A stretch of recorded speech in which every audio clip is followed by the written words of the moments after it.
오늘 우리에게 주시는 하나님의 말씀은 사도행전 21장 37절에서 22장 11절까지입니다. 화면과 성경책을 참조하셔서 같이 보도록 하겠습니다. 사도행전 21장 37절에서 22장 11절까지 우리 같이 천천히, 좀 오늘 긴데요, 같이 읽어보겠습니다. 시작.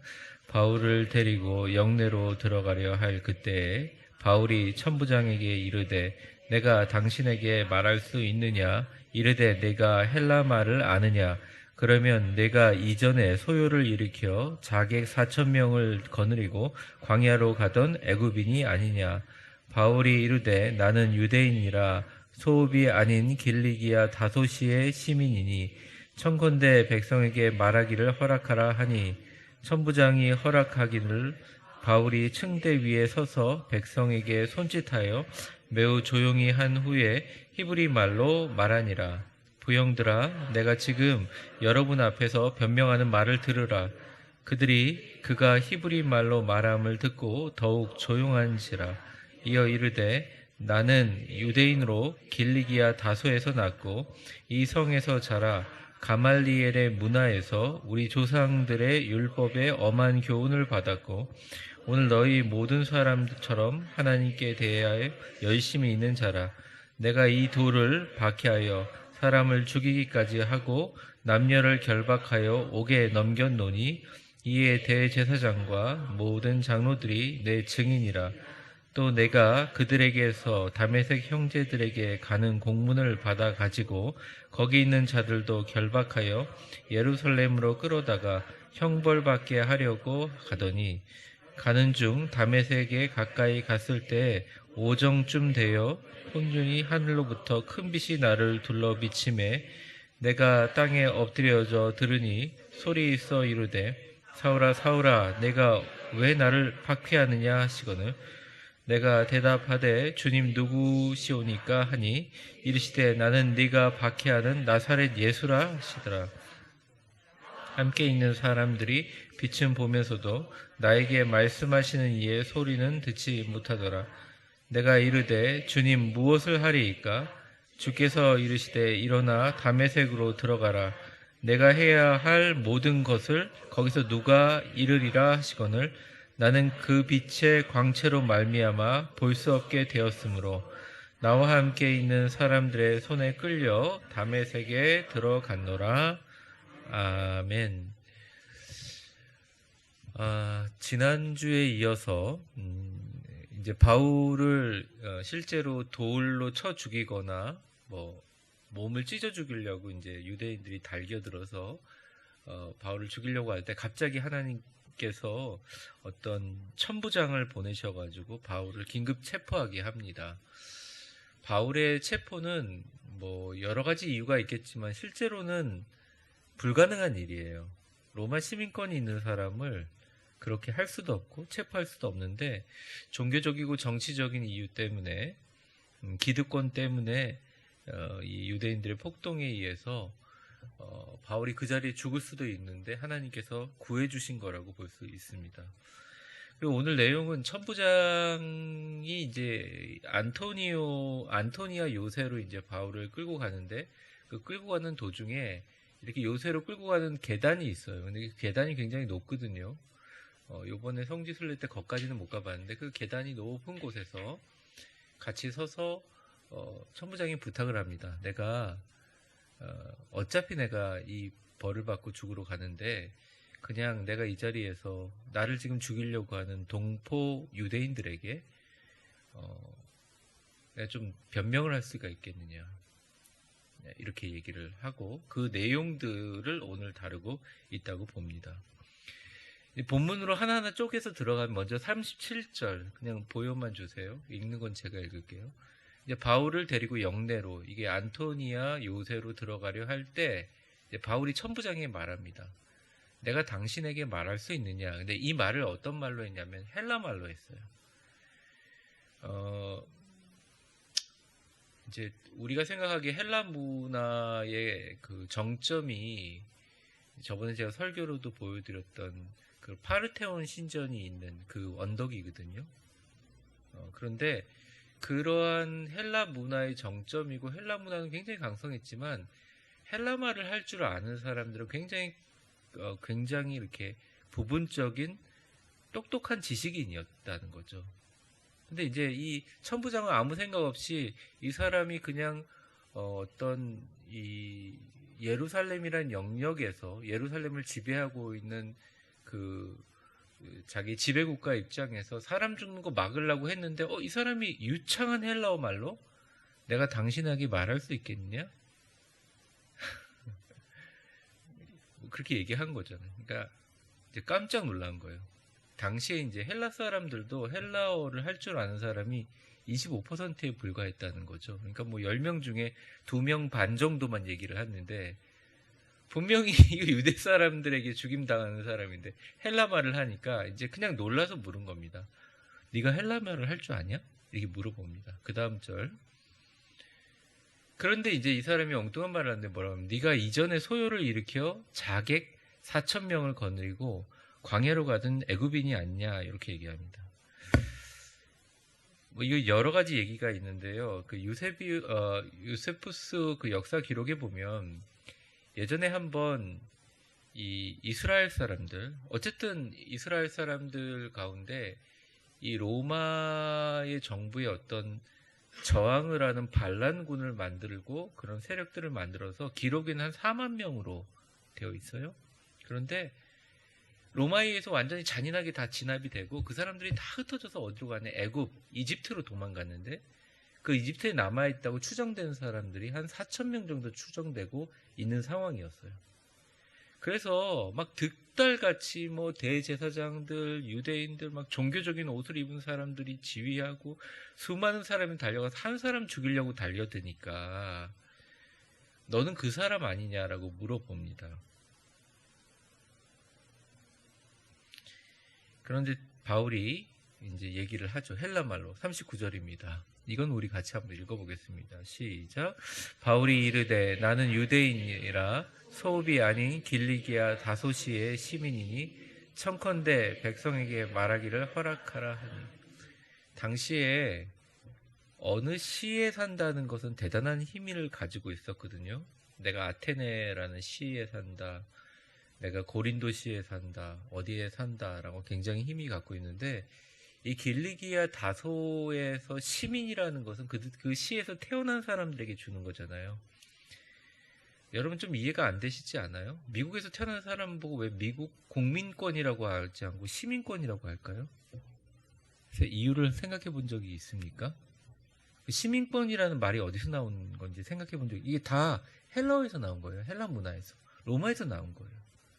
그러니까 그 지역에 태어난 사람들을 진짜 그 지역 사람을 인정해. 나는 시민이라고 하는 것은 길리기아 다소에서 태어난 사람입니다. 그 당시 길리기아 다소는 헬라 문화과의 어떻게 보면 최종 끝판왕이라고 하나? 굉장히 문화적으로 풍성한 나라거든요. 그러니까 이 사람이 정말, 야, 이거 아니 얘 끌고 가는데 얘 안 죽일라, 이제 피떡이 안 되려고 데리고 가고 있는데 말하기를 허락하라고 계속 얘기하니까 좀 당황을 했을 거라고 생각합니다. 이 말하기를 허락하라 할 때 프로세포네이라는 말이, 이게 프로세포네이 하라라는 말을, 근데 예를 들어서 내가 토론하기를 허락하라라고 물었으면 그냥 잡아갔을 거예요. 근데 이게 프로세포네이라는 말 자체가 나는 어차피 결론이 나와요. 여러분 토론은 결론이 없잖아요. 결론이 정해지지 않잖아요. 토론하고 나서 결론이. 근데 변명은 토론이 되기 전에 이미 결과가 다 나와 있는 거예요. 그래서 이제 변명할 수 있는 기회를 주는 겁니다. 근데 여기서 놀라운 점은 방금 전까지 맞았잖아요. 그럼 죽는 게 안 겁날까요? 사실? 당연히 겁나죠. 나는 죽는 게 겁나지 않아. 그러신 분들 꽤 많이 봤거든요, 저. 묵묵하게 암투병 하시면서도 나는 당당합니다 이러는데 마지막 너무 몸이 약해지고 그런 정신적인 힘이 약해지시니까 다 무너지시더라고요. 근데 바울도 거의 죽어가는 상황이었는데 그 사람은 죽는 순간까지 뭘 생각했냐면 어떻게 하면 이 사람들에게 복음을 전할까를 생각한 거예요. 발상이 대단한 거죠. 하나님이 사람을 뽑고 사람을 쓰는데 굉장한 하나님의 선견지명, 하나님의 지혜가 있다는 걸 느낍니다. 바울은 자기가 믿는 유대교를 위해서 나사렛 예수라는 전하는 사람들을 잡아 죽이기 위해서 최고의 열심을 가졌던 사람, 한번 하면 끝장을 보는 사람이었던 그 본성을 사용해서 하나님이 이 사람을 복음의 끝장을 보는 사람으로 쓴 거예요. 그냥 굉장한 신앙이고 굉장한 신념이고 바울은 모든 걸 다 떠나서 이 마지막 이 사람의 죽음으로 가는 여정들이 다 이렇다는 거죠. 자기를 죽이려는 성난 군중 앞에 자기의 생명이나 그것을 보존하려고 하지 않습니다.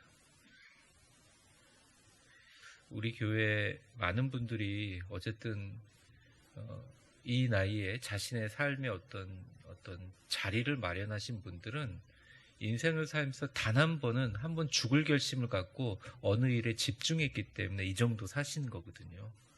아무도 그러지 않는 사람 없다고 생각해요. 어떤 사업을 하는 사람이 내가 한번 생명을 걸어본다. 젊었을 때 내가 어떤 직장 다니는 사람이 내 생명을 걸고 어떤 여기 헌신해 본다. 아니면 어떤 의미 있는 사람이 내가 생명을 걸고 뭘 한다라고 하는 사람들 뭔가를 하게 되거든요. 바울은 죽는 순간까지 정말 자기의 생명을 보존하지 않으려고 그렇게 합니다. 그리고 40절에 그 기세에 눌린 천부장이 허락해서 드디어 40절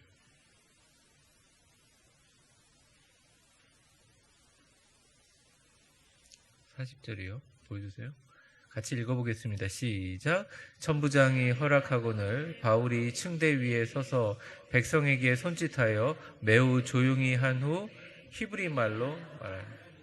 천부장이 허락을 하니까 저는 사진을 좀 찾아보려니까 지금 다 부서져서 유적이 없어요. 근데 어쨌든 이 재판정으로 올라가는 길이 우리처럼 밑으로 들어가는 게 아니라 계단이거든. 계단 높은 층대에 서서 백성의 손짓을 합니다. 그러니까 저는 내가 죽이려고 하는 놈이네 그러고 이렇게 쳐다보는데 갑자기 확 집중이 되는 거예요. 그러면서 조용히 한 후에 히브리 말로 복음을 전하기를 시작합니다. 바울의 전도는 언제나 자기가 마지막 기회라고 여기고 벼랑 끝에 선 유언같이 최선을 다하는 모습을 보여줘요. 제가 어저께 저녁에 좀 잠이 안 와가지고 이거 새벽 기도는 가야 되는데 12시 넘어서 잠이 안 오는 거예요. 그래서 어떤 책을 좀 읽을까 그러다가 아침의 피아노의 아침? 하여튼 제목이 정확하게 기억나지 않는데 김진영이라는 철학자신데 그분의 마지막 병상 기록을 읽었어요. 그분이 이제 1917년에 암이 발견해서 1918년에 이제 암으로 세상을 떠나는데 그 1년간 병상에서 자기 가족들에게 간호를 받으면서 치유하면서 되게 유명한 독일에서 유명한 공부한 사람이 프랑스 철학에 정통하신 분인데 그분이 자기의 생에 대해서 글을 써요. 근데 굉장히 절절해요. 아내의 이름은 제가 밝히지 않지만 아내가 이렇게 웃으면서 여보 힘내세요 그러는데 이제 아내를 보며 쓴 메모가 뭐냐면 이렇게 환하게 웃는 저 여자를 두고 내가 떠날 수 있을까? 뭐 이런 글들. 이게 그러니까 메모인데 이게 형식은 에세이인데 보면 시고 노래고 뭐 그래요. 야 이거 잠잘라고 책을 봤는데 이게 여러분 잠이 안 올 때 목사님이 할 수 있는 가장 건전한 일이 뭐겠어요? TV를 보는 거겠어요? 뭐겠어요? 일단 책을 보는 거 아니에요. 책을 보면 자야 되는데 이 잠은 안 오고 계속 그런 글들이 계속 올라오는 거예요. 그렇게 고집스럽고 한 번도 무너지지 않는 철학자가 나는 너무너무 살고 싶다고 계속 얘기해요. 그리고 조금만 수치가 좋아지면 너무너무 기뻐요. 그러고서 마지막 죽음일 때가 딱 오니까 아, 내가 이제 새로운 세상으로 갔는데 난 정말 받아들일 준비가 됐을까? 이렇게 가요. 그러니까 제가 그 얇은 책을 제가 보면서 읽는 데는 사실은 1시간도 안 걸리고 제가 느낀 게 뭐냐면 야, 사람이 매 순간 마지막이라고 생각하면 그 사람이 쓰는 모든 글들과 의미들은 깊을 뿐만 아니라 아주 강력하구나. 어마어마한 강력함이 있겠구나. 영원히 살 것처럼 사는 사람들은 전혀 이해하지 못한, 오늘이 시작이자 오늘이 마지막 날이라고 하는 환자들에게는 하루하루가 너무 귀한 거잖아요. 그렇게 자기가 순간순간 집중해서 무언가를 최선을 다하면 그 사람이 가지고 있는 능력을 넘어서는 어마어마한 게 나오더라고요. 제가 보면서 굉장히 많이 느꼈거든요. 바울이 그렇게 살았어요. 제가 이 우리나라 선교하는 선교사님 얘기를 잘 하지 않았는데 토마스 선교사님 얘기를 좀 오늘 드리고 싶습니다. 토마스 선교사님 그럼 대동강변에서 순교하신 분 정도로 알고 있는데 토마스 선교사님은 보통 우리나라 선교하신 모든 선교사님들이 다 천재들이지만 토마스 선교사님은 워낙 머리가 좋으신 분. 그 당시에 어떤 엄청난 그 언어의 능력을 갖고 해서 중국어에 굉장히 능통했는데 정말 자기가 사랑하는 아내가 임신을 해가지고 정말 그 아름다운 기억을 가지고 같이 임신한 아내를 데리고 험한 중국으로 갈 수 없으니 잠깐만 내가 중국에서 선교하고 돌아올게. 그리고 선교하러 갔다가 아내가 아프다는 소식을 듣고 돌아왔어요. 돌아오니까 이미 유산을 한 상태로 아내가 죽은. 그러니까 큰 상실감에 빠져서 하나님 어디 계시냐 그러면 선교사 일을 턱 놔버렸어요. 근데 그러던 와중에 아주 우연한 계기에 중국과 그 근처에서 한국에서 천주교도를 했던 한국인 이름은 기록되지 않아요. 그 사람이 와서 엄청나게 한국에서 천주교도를 지금 막 목 잘라 죽이고 있는데 얼마나 사람들 많이 머리를 잘랐으면 절두산이라는 이름이 죽이고 있는데 나는 그래도 예수를 믿는다는 얘기를 듣고 엄청 감명을 받은 거예요, 이분이. 근데 하나님께 눈물로 회개 기도하면서 내가 그러면 한국으로 가겠습니다 하면서 이분이 한국 오기를 얼마나 준비했냐면 그 당시 조선이죠. 조선 세관에 있는 관리들한테 부탁을 해서 그 세관에서 그냥 취업을 하면서 한국말을 익히기 시작한, 조선말을 익히기 시작한 거예요. 그러니까 그분이 할 수 있는 유일한, 그런데 뭐 금방 배워집니까? 이게 안 배워지잖아요. 그러니까 할 수 있는 말이 예수님 믿으세요. 성경은 참 좋은 겁니다. 예수님 믿으면 구원받습니다. 그 정도 이제 좀 하고 자기가 어느 정도 돼서 이제 갈라 그러는데 한국의 박해 상황이 더 막 심해지는 거죠. 외세에 대해서 막 양놈들 죽여라 막 이러면서 너무너무 심해지는 상황인데 그냥 이 사람이 1886년 9월에 제너럴 셔먼호를 타고 옵니다. 근데 이게 뭐가 안 될래니까 이렇게 준비하고 이렇게 희생을 갖고 이렇게 정말 눈물을 흘리면서 준비했던 이 선교사님과 23명의 선원들이 그래도 사명을 가지고 배를 타고 오는데 이 배가 이게 뭐가 신호가 안 맞아가지고 조선군들이 이렇게 멈추라는 신문을 못 알아듣는지, 그러니까 하여튼 그 이유는 몰라요. 근데 그게 그냥 경계선을 통과해버린 거죠. 그러니까 그때부터 한 군인과 장군의 지휘에 의해서 막 불화살을 날리고 돌덩이 던지고 횃불로 전소되는데 그 선원들이 다 총을 갖고 있는데 아무도 같이 응사하지를 않았어요. 그러니까 이유를 모르는 거죠. 싸우지 않은 거예요. 안 죽이려고. 왜냐하면 성경책을 잔뜩 싣고 왔거든요. 그래서 막 배가 불타고 사람들이 죽어가고 막 이러는데 어쨌든 배가 그러니까 정박한 상황에서 토마스 선교사가 배에서 천천히 내리면서 물론 사람들이 막 신기하니까 배에서 떨어진 물건들 주우려고 하는 걸 보고서 배에 있는 나머지 살아있는 사람들과 함께 전부 다 성경책을 물로 던졌어요. 그리고 자기가 몇 권 들고 몇 사람에게 나눠줍니다. 그러면서 환하게 웃으면서 예수님 믿으세요. 아주 어눌한 조선어로 얘기하고 잡혀가서 목이 잘려요. 그게 끝이에요. 그게 뭐 그냥 그게 끝이.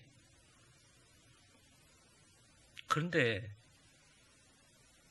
그때 선원 23명이 다 죽거든요. 그 사람들 죽이는 거 다 그 지휘하고 칼 들고 설치면서 마지막 이제 제일 그 선교사님 대장 같으니까 대장 목을 베면서 엄청나게 사람들한테 칭송을 받았던 박춘권이라는 사람이 있었어요. 근데 이 사람이 얼떨결에 성경을 받았어요. 이렇게 딱 체포당할 때 예수님 믿으세요 하면서 환하게 웃고 따뜻하게 그 눈빛을 잊지 못한 박춘권이 군인이 집에 들어갔는데 계속 그 사람이 눈빛이 생각나고 예수 믿으라는 말이 계속 떠오르는 거예요. 잠을 잘 수가 없어요. 그래서 이 사람이 자기랑 가장 친한 그 여관을 당시에 운영하던 최치량이라는 사람인데 좀 나이가 어려요. 근데 부모님께 여관을 인용하는 그 사람의 집에 마펫 선교사님이 머물렀습니다. 그 당시에. 그 마펫은 궁중에 들어온 사람이죠. 우리나라 왕궁에 들어와가지고 같이 그걸 한 사람이죠. 들어왔는데 그 최치량이란 사람도 그 막 잡아 죽이는 거 구경하러 갔다가 물에 둥둥 떠다니는 성경책을 딱 집으려고 하는데 토마스 선교사님 그걸 집어주면서 예수 믿으세요 하고 웃었다는 거예요. 뭔 양놈이 무슨 말이야? 그러면서 그걸 몇 뭉태기를 갖고 가서 안 그래도 여관에 벽지가 없는데 그걸 다 뜯어가지고 벽지를 다 했더니 여관에다 벽지를 한참 붙여놨어요. 근데 이게 글자가 다 읽어보니까 계속 신경이 거슬리거든요. 그래가지고 그 묻고 있는 마페 선교사님한테 물어봤어요. 이게 뭐냐고 도대체. 이게 도대체 뭐냐고. 그러니까 성경을 쓰면서 이 최치량인 사람이 변화되고 하필 그때 토마스 선교사 목베어 죽인 박춘권이 마페 선교사님한테 내가 너무 죄책감이 들어서 할 수 없다 이러니까 그 다음에 세례를 받게 되고 평양 최초의 교회고 장대현 교회의 전신인 안주 널다리골 교회 거기에 영수가 됩니다. 그리고 이 여관 주인인 최치량의 여관이 바로 평양 최초의 평양 대부흥운동 알죠? 그 최초에 시작한 그 교회 장대현 교회의 시작 교회가 돼요. 그가 전도한 동네 사람들 29명을 데리고 첫 예배를 드리고 최치량의 여관을 교회로 사용하고 그러면서 어떤 역사가 일어나냐. 그로부터 2년 후에 이 제너럴 셔먼호에서 왜 우리나라 국민인 토마스 선교사를 죽였냐를 가지고 미국이 조선 정부를 압박합니다. 그래서 조선에서 어떻게 했느냐. 그러면 국교를 맺자. 좀 굴욕적이지 한 국교를 맺자. 그러면서 그때 그 위대한 선교사 언더우드와 아펜젤러가 합법적으로 들어올 수 있는 계기가 되고 그 사람들을 통해서 숭실대학교, 연세대학교, 지금 있는 모든 대학기관들과 병원들과 산부인과가 이게 다 생기게 되는 거예요. 제가 호주에 가서 우리나라 최초의 산부인과를 만드시고 거기를 하셨고 거기에 있는 그분의 손자 되시는 아직도 지금 목회를 하고 계시는 분들을 다 봤거든요. 그러니까 이게 절대 핏값이 없이는 안 돼요. 부모님의 눈물의 기도 없이 자녀가 잘 되지 않아요. 새벽에 나와서 눈물 뿌리면서 기도하는 거 체력이 좋아서 컨디션이 좋아서 하는 게 아니에요. 수요일날 나와서 예배 드리면서 예배의 하나님 앞에 그 공로를 쌓는 것도 아무것도 아닌 것 같아도 다 이유가 있다는 거죠. 바울이 이렇게 해서 죽는 것들은 그렇게 헛된 것들이 아닙니다. 토마스 선교사도 마찬가지라고 생각해요. 바울은 죽으면 죽으리라 하면서 선포합니다. 1절과 2절이에요. 부형들아 내가 지금 여러분 앞에서 변명하는 말을 들으라. 그들이 그가 히브리 말로 말함을 듣고 더욱 조용한지라. 이어 이르되 완벽한 히브리 말인데 게다가 아람어의 히브리 말 예수님 당시에 썼던 완벽한 히브리 방언을 쓰니까 깜짝 놀란 거예요. 3절 나는 유대인에서 이제 이 바울의 스토리입니다. 길리기아 다소에 낳고 성애자라 가말리알 문화에서 쭉 얘기를 합니다. 그러면서 뭐라고 하냐면 너희 모든 사람처럼 하나님께 대하여 열심히 많은 사람이다. 4절 말씀. 내가 이 돌을 박해하여 사람을 죽이기까지 하고 남녀를 결박하여 옥에 넘겼다. 내가 죄인 중에 괴수였다. 똑같은 유대인 출신이고 내가 더 극성스러운 유대교 주의자였다. 하나님 섬긴다고 하고 유대교를 위해서 생명도 거는 사람이었다. 자, 5절 말씀 같이 읽어보겠습니다. 시작. 이에 대제사장과 모든 장로들이 내 증인이라. 또 내가 그들에게서 다메섹 형제들에게 가는 공문을 받아 가지고 거기 있는 자들도 결박하여 예루살렘으로 끌어다가 형벌받게 하려고 가더니. 네. 왜 이 말을 바울이 했을까요? 아무리 유대인들이 충동적이라고 하더라도 머리가 없는 사람들이 아니에요. 바울을 패 죽이던 돌로 쳐 죽이던 잡아 죽이기 위해서 자기 나름대로는 모든 행정 절차를 다 거치고 온 사람들이에요.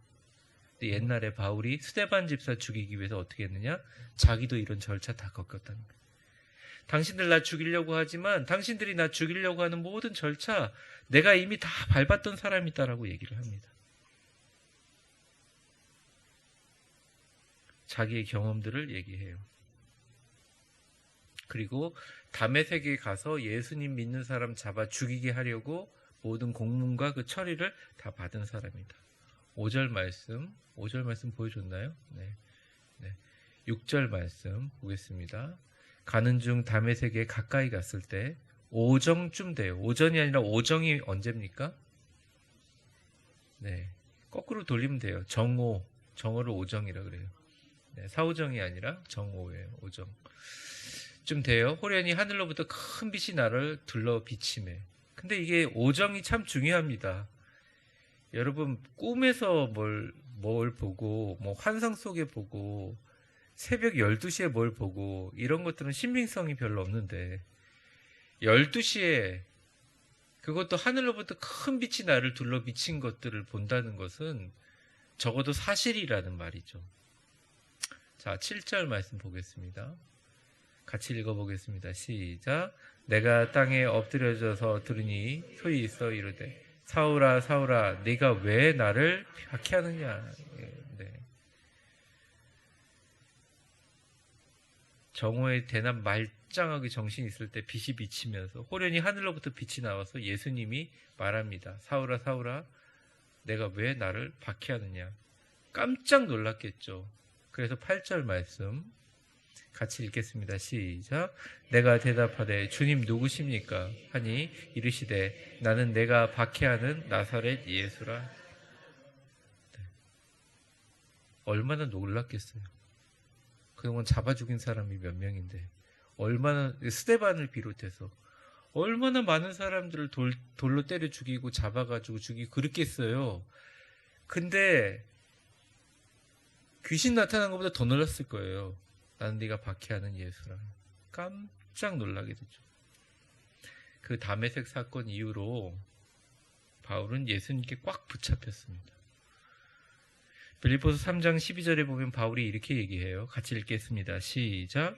내가 이미 얻었다 함도 아니요 온전히 이루었다 함도 아니라 오직 내가 그리스도 예수께 잡힌 바 된 그것을 잡으려고 달려가.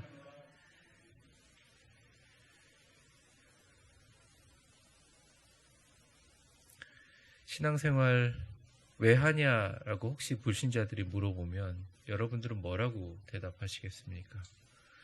부모님이 교회 나가라고 해서 왔다라고 대답하실 분들은 뭐 어린 분들이라 여기는 없을 것 같고요. 뭐라고 하시겠습니까? 내가 교회 다닌 지 오래됐다. 교회가 좋아서 다닌다. 근데 사실 우리가 이 자리에 다 온 것은 단 한 가지 이유예요.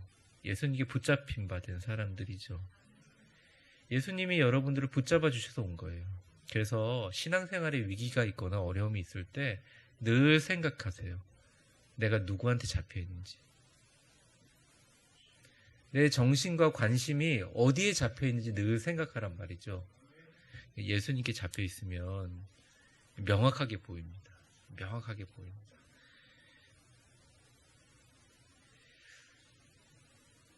그러고서 이제 9절, 10절, 11절인데 9절 한번 보여주세요. 같이 읽어보겠습니다. 시작. 나와 함께 있는 사람들이 빛은 보면서도 나에게 말씀하시는 이 소리는, 이게 증인이 없으면 이렇게 얘기를 안 해요. 근데 분명한 장소를 얘기하고 시간을 얘기하고, 바울이 혼자 사람들을 잡아 죽이는 게 아니고 일행들이 있었기 때문에 그 일행들이 있었는데, 정오라는 그 빛난 가운데 바울에게 환하게 비치는 강렬한 빛, 스포트라이트를 그 주변에 있는 사람들이 다 봤다는 거예요. 근데 소리는 누구한테만 들리냐? 바울에게만 들리는 거예요.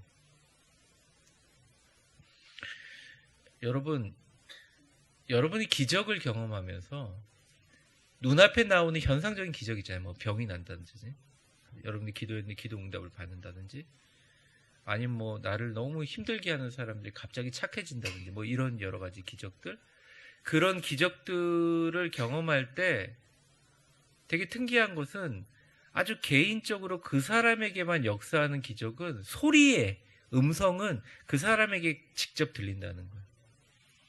가장 중요한 기적은 뭐냐면 하나님이 우리에게 오늘도 속삭이듯이 이야기한다는 것입니다. 여러분,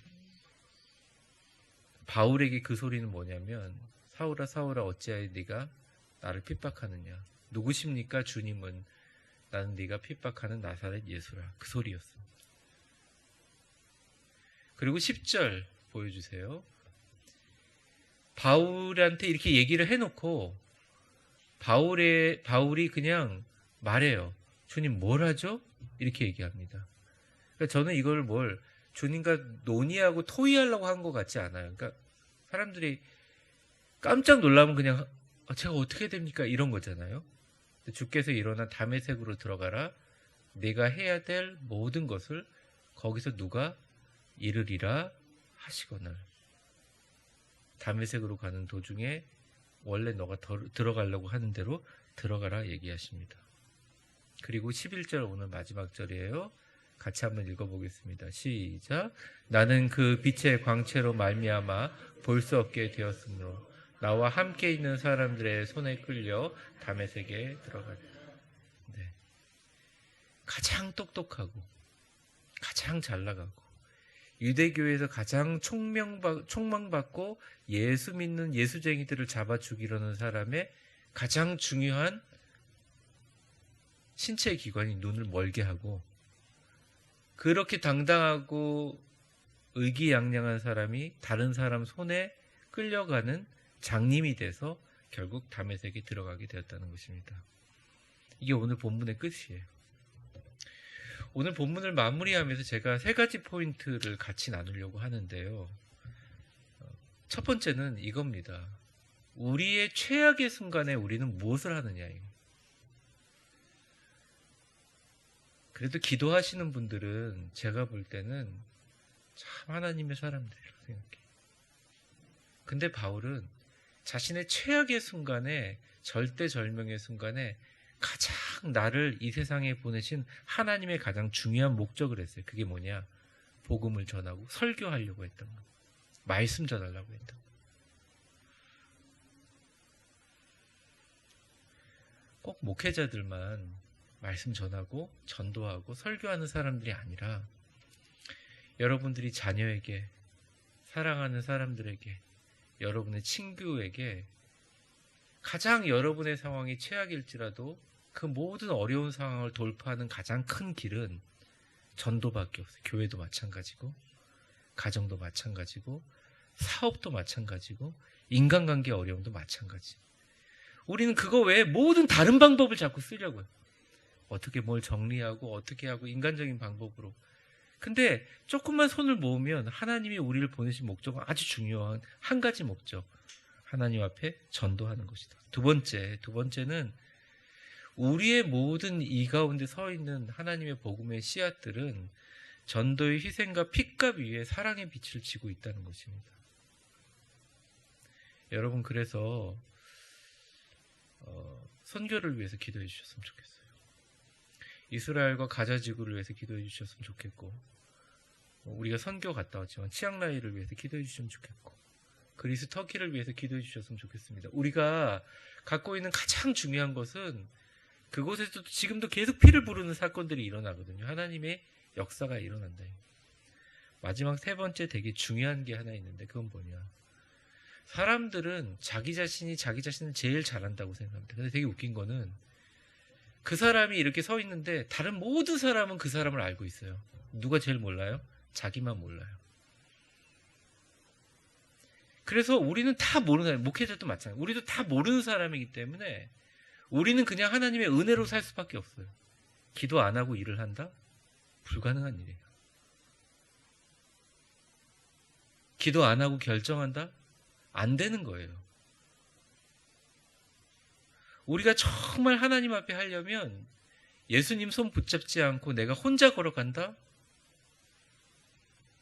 나중에 뭔가 이룬 것 같아도 허무합니다.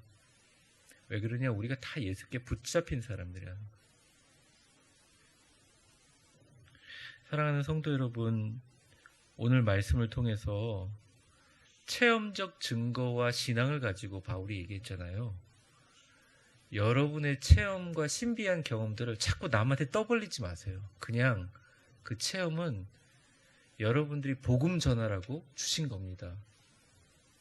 여러분이 느끼고 알고 있는 경험들은 하나님이 교회를 평안하게 하라고 주신 거예요. 여러분들이 하나님이 주시는 여러분의 물질, 돈, 시간, 여유, 건강, 하나님이 여러분들을 통해서 가장 어렵고 힘들 때 복음의 사랑의 빛을 진 우리가 사랑의 빛 갚으라고 이 세상에 우리를 보내신 겁니다. 가장 귀하고 복된 하나님의 축복의 사랑의 빛을 지고 있는 여러분, 오늘 이 말씀을 통하여 우리 모두 내가 예수 믿게 된 계기, 내가 위대한 교회에 오게 된 계기, 또는 내가 주님 앞에 은혜 받아 이 자리에 크리스찬이 된 이 계기, 예수님께 받은 계기를 죽음의 순간까지 나누고 전파하면서 복음의 도구로 사용했던 바울처럼, 여러분 누구한테 인정받고 누구한테 뭐 가치를 존중받는 것도 중요하지만 하나님의 최고의 가치를 인정받는 복음의 사람, 말씀의 사람, 믿음의 사람 다 되시기를 간절히 바랍니다.